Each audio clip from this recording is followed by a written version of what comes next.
So I just want to recap. Basically what Van Til's position is, he's saying that we're all sinners, that we come to historical evidence and any evidence with a bias, and we're rebellious, and we don't want to look at things in an objective way.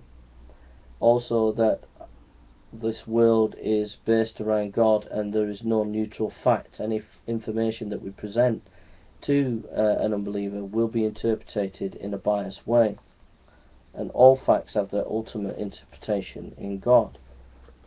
So if you give an argument from history, for example, or a philosophical argument for the existence of God, the skeptic will invariably interpret that information according to their own bias. What we have to do, says Van Til, is basically expose that they already know God, that their system is completely not viable.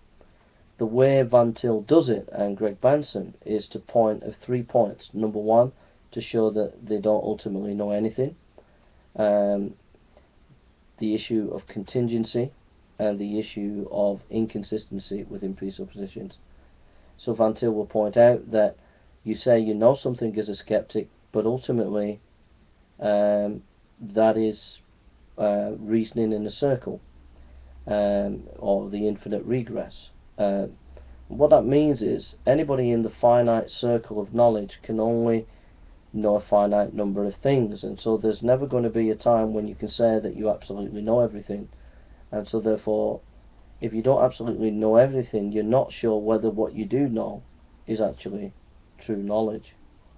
The second issue is contingency, that all things throughout history are based on the fact that not based on the fact that we can prove it, the uniformity of nature. That there's a certain part of contingency in historical life that we have faith, and that presupposes the existence of God.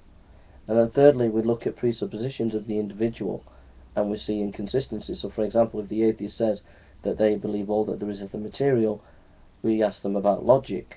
Law of non-contradiction is immaterial. How do you answer for that?